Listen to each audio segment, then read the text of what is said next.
Good evening, everyone. Welcome to the Unchained Patriot. I'm your host, Tim Davis, aka Professor X. It's December 30th, 2022, and welcome to my show. Tonight's show is on how Hollywood films manipulate the public to love the deep state. How Hollywood films manipulate the public, brainwash the public to love the deep state. I'm going to go over the manipulations taking place between government agencies and Hollywood movie producers.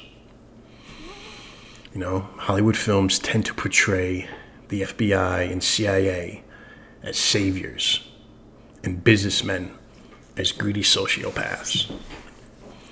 And their goal is to promote the deep state as the solution through central planning. That's what we're going to talk about. So in the words of William Shakespeare, all the world's a stage, and all the men and women merely players. Right? Remember that saying? So let me start off, let's get into it. Let me start. In 2014, University of Dayton Associate Professor of Political Science, Michelle C. Potts, conducted a study to see whether Hollywood movies could impact the viewer's opinion on government. Dr. Potts asked 69 undergraduates at the university to take a questionnaire about their views on the U.S. government before and after watching one of two films, Argo and Zero Dark 30. Argo was a 2012 dramatized historical thriller about the CIA's rescue of 6 U.S. diplomats being held hostage in Tehran, Iran. Zero Dark 30 is another film from 2012 dramatizing the CIA's hunt for Osama bin Laden. Before watching the films, almost half the students thought the country was headed in the wrong direction. After watching, 22% of the students had improved view of where the country was going, 76% held the same view, and only 2% changed their mind to think the country was going in the wrong direction. There was also a bump in the students reporting that their trust in government had increased, with a jump from 49% saying the government could be trusted most of the time to 55%.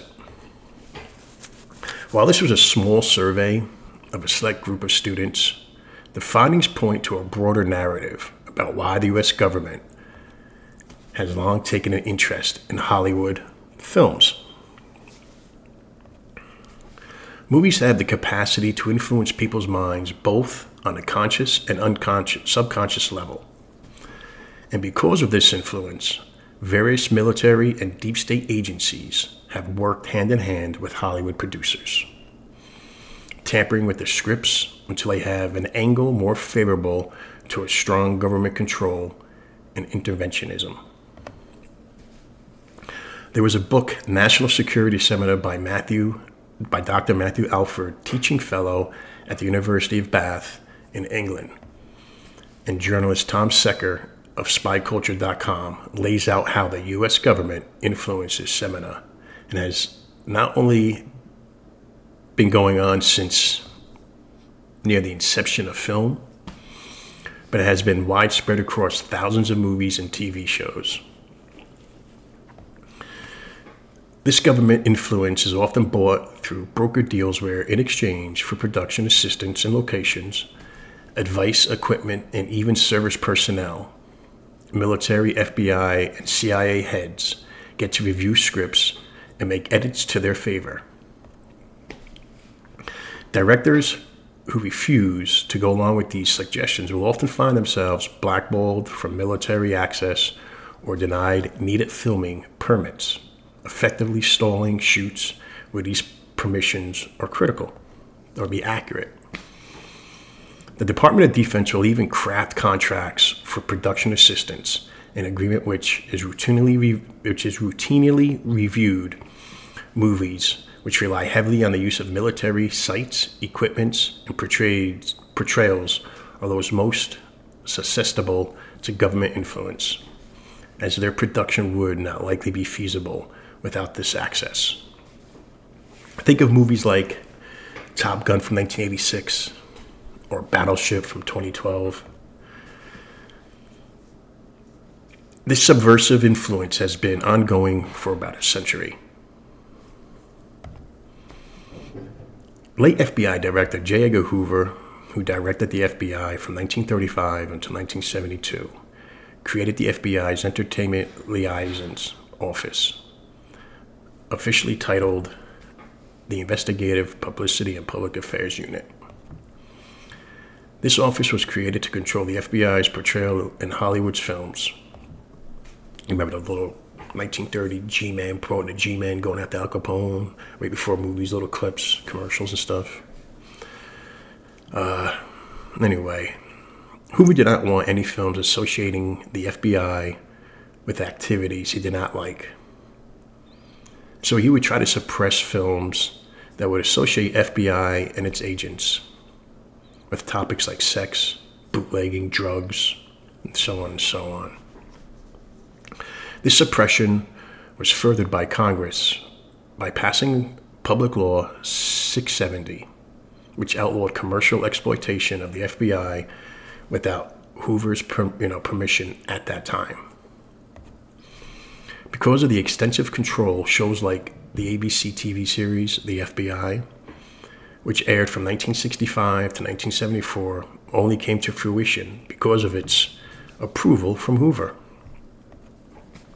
Hoover approved every word of the script and the actors for all 317 episodes, which meant he could ban any actor he did not like, whether it was because he thought they were perverts, or because he thought they were secret communists, or the color of the skin or the religion, right? He had control of everything. In the 1970s, the FBI targeted Hollywood stars more directly as part of their counterintelligence program called COINTELPRO. COINTELPRO. For example, the FBI fed a lie to the Los Angeles Times that a rising star named Gene Seberg was secretly pregnant with a prominent Black Panther leader's child. This accusation was made to smear Seberg's name because of her public support of the Black Panther organizations. When news of this publication was made known to Seberg, she collapsed and went into labor due to shock. Her daughter died 3 days later, and Seberg tragically attempted to end her life on her deceased child's anniversary. Lo and behold, she succeeded in ending her life in 1979. As time went on, the manipulations trended toward furthering pro-government plots and rejecting scripts which put government in an unfavorable light. Can't tell the truth, right? For example, an early script for Forrest Gump was rejected by the Army because it had too much nihilistic view of the military and the Vietnam experiences. A later script was submitted with changes, but even that was still not good enough for the Army. They refused to provide assets, only providing some casual verbal advice for the film. Other films had their scenes rewritten, such as with the film Lone Survivor in 2013. It was a biography of war based on a 2007 nonfiction book by Marcus Luttrell and Patrick Robinson. The film dramatized the unsuccessful Navy SEAL mission of tracking down Taliban leader Ahmad Shah. The Pentagon agreed to help with productions so long as one of the scenes was modified to be more favorable to the government. A scene where SEALs discuss executing goat herders to protect the SEALs' secret identities. Navy officers were on set during the Lone Survivor's filming. Navy officers, JAG, right? They were on set during the Lone Star's filming to ensure the scenes was rewritten according to the Department of Defense, the DoD, and their standards. In similar fashion, the Hunt for Red October film adaptation was helped along by the Navy, who, in trade for being able to make some favorable script adjustments, loaned the production some submarines. Bribery, fraud, robbery, manipulation, whatever you want to call it.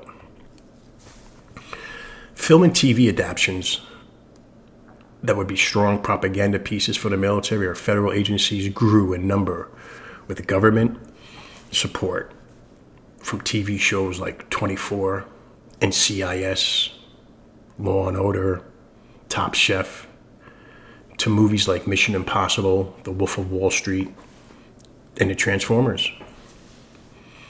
As you can see, the Department of Defense, the FBI, and the CIA all have had profound impacts on film with participation in more than 1,947 productions that we know of.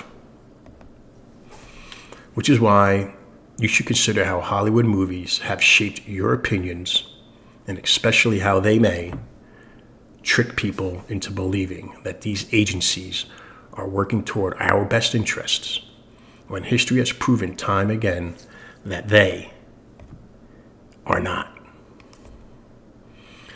And we see it today. So that's my little show on this. And as the old saying goes, the show must go on. The show must go on. So if you like this little show, please give a thumbs up, hit like, hit subscribe, notification bell, so I get future shows you can see like this. Please leave a comment. Let's get these algorithms up. And so I guess I'm going to tune out.